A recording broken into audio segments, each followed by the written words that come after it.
materia de bases filosóficas con la maestra Flor Espinosa. La primera pregunta sería, al estar en su primera plaza, ¿qué consideraba una persona tolerante? ¿Se consideraba una persona tolerante con los niños y padres? ¿Y por qué? Bueno, retomándome al año que yo inicié mi trabajo docente, que fue en 1990, siento que fue en un grupo en el cual tuve bastante tolerancia porque eran niños del medio rural, los cuales la figura del maestro para ellos era lo máximo. Existía el respeto, el compromiso y la responsabilidad, y pues definitivamente no había actitudes negativas que me llevaran a mí a no ser tolerante. Usted no estaba acostumbrada, me imagino. O sea, yo me quedé muy acostumbrada a ese grupo. Ok. La segunda sería, conforme al contexto rural, ¿cree que la educación se lleva de acuerdo con los principios filosóficos presentes en el artículo 3? Bueno, si hablamos del artículo 3 en cuanto a lo laico, gratuito y obligatorio, de calidad, integral, siento que dentro de un contexto rural, la educación en una escuela tiene que ser con estos principios independientemente del contexto en el cual se encuentra la escuela. En el medio rural, las familias son muy apegadas a determinadas religiones, entonces se trata lo máximo de dejar de lado ese tipo de acciones.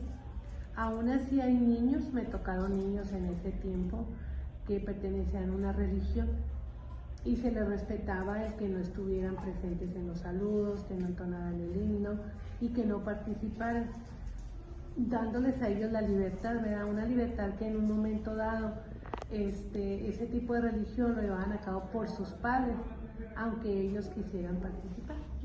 La tercera pregunta que tenemos para hacerle es, ¿por qué cree que es importante la tolerancia en una escuela? Bueno, pues primeramente que nada debe existir ciertas reglas. Esas reglas permiten el tránsito adecuado dentro del aula, así como dentro de la institución. Siento que la tolerancia es una de los valores o de las reglas que debe de existir tanto del maestro hacia el alumno como del alumno hacia el maestro y entre los alumnos. ¿Por qué? Pues para tener un ambiente agradable de trabajo y poder entender en determinado momento las situaciones de cada uno de los alumnos. Sabemos de antemano que un grupo es heterogéneo, hay diferentes formas de trabajar, diferentes formas de ser de los alumnos. Hay alumnos que para hablar gritan, hay alumnos que no se escuchan, hay alumnos que constantemente están platicando. Entonces, dentro de este ambiente áulico, es muy importante que exista la tolerancia y sobre todo el establecimiento de reglas. Ok. La cuarta pregunta sería, considerando su experiencia en el entorno rural o indígena, ¿cree que la nueva escuela mexicana sea idónea para estos entornos? Bueno, nunca he trabajado en un contexto indígena, pero dentro del ámbito rural tuve algunos niños indígenas. Siento que ahorita la nueva escuela mexicana tiene unos componentes muy importantes, que es la inclusión. La inclusión es un contexto, es un término muy importante. Se ve relevante dentro de una nueva reforma educativa, pero aquí el caso es de que se lleve a cabo. Podemos hablar de inclusión, pero no se lleva a cabo dentro de un aula. En este caso siento que la etnia indígena es una de las etnias que ha quedado más rezagada dentro del proceso educativo.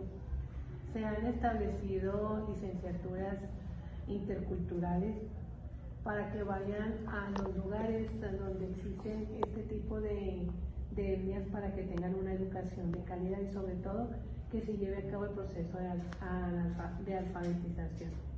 Se ha llevado, pero no en su totalidad.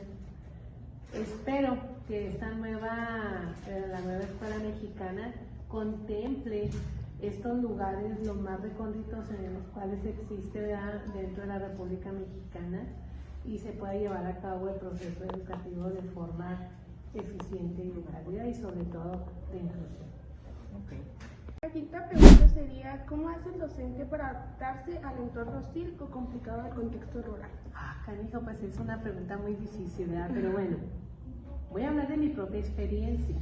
Cuando yo inicié a trabajar, ya como lo mencioné, en 1990, yo empecé en Villa Matamoros, Chihuahua. El contexto nunca fue hostil. Entonces para mí no fue difícil. Posteriormente seguí mi trayecto en el verano.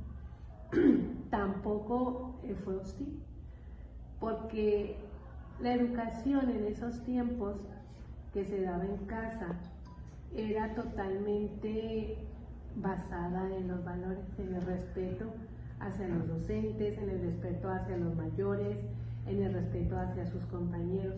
Entonces, pues nunca tuve problemas en ese aspecto. Muy bien, maestra. La siguiente pregunta sería, ¿cómo le han afectado las reformas educativas? Bueno, siento que a mí no me han afectado. Siento que han afectado a los alumnos, porque en las reformas educativas que hemos estado atravesando a lo largo de estos años, tenemos la problemática de que los docentes no comprendemos el enfoque hacia dónde queremos lograr o llegar con esta reforma, con las reformas a las cuales nos ha tocado pasar. Entonces aquí los perjudicados son los niños. No llevamos al pie de la letra las reformas, entonces empezamos a mezclar las metodologías que utilizamos, las formas de trabajo, los procesos evaluativos, y pensamos que las reformas son las mismas, que nada más cambian términos, pero no, hay reformas muy importantes, ¿verdad?, que hemos tenido y que no se les ha dado la importancia en la cual sustentan esos principios filosóficos y pedagógicos y epistemológicos que conllevan a formular o replantear una reforma educativa. Entonces yo siento que cuando no se cumplen es porque nosotros como maestros no llevamos al pie de la letra esa reforma. Muy bien, maestro. Continuamos con la pregunta número 7. La pregunta número 7 nos dice, ¿qué le gustaría mejorar del sistema educativo o educacional? Pues hay muchos aspectos que a mí me gustaría mejorar. El más importante sería el que nos conlleva a nosotros como docentes y que lo establece la nueva escuela mexicana en cuanto a la percepción salarial del docente. Actualmente la figura del maestro no tiene la envergadura que debe tener ante la sociedad. ¿Por qué motivo? Pues porque estamos en uno de los últimos lugares de valoración salarial a nivel nacional. Yo siempre he pensado que los médicos, los licenciados, las enfermeras, cualquier profesionista primero pasa por nuestras manos. Entonces siento que nosotros como maestros tenemos que estar a la cabeza de estas reformas, ¿verdad? Eso es uno de los puntos más importantes que yo me gustaría cambiar. Otra sería que la sociedad nuevamente considerara la importancia que tenemos nosotros como docentes para el futuro de un país. Cuando existe una educación vinculada con los padres de familia y el docente, el país avanza. Pero si uno de estos dos pilares falla, el país retrocede. Actualmente pensamos que nuestro país está educativamente hablando en un buen nivel, pero tenemos índices de analfabetismo muy altos, tenemos infraestructura inadecuada en las instituciones y sobre todo en algunos lugares no llega la educación por falta de maestros. Entonces siento que eso sería uno de los aspectos fundamentales que me gustaría cambiar. Muy bien. La pregunta número 8 nos dice, ¿dónde cree que esté más presente el derecho universal a la educación? ¿En el entorno rural o en el entorno urbano? Siento que los dos lugares.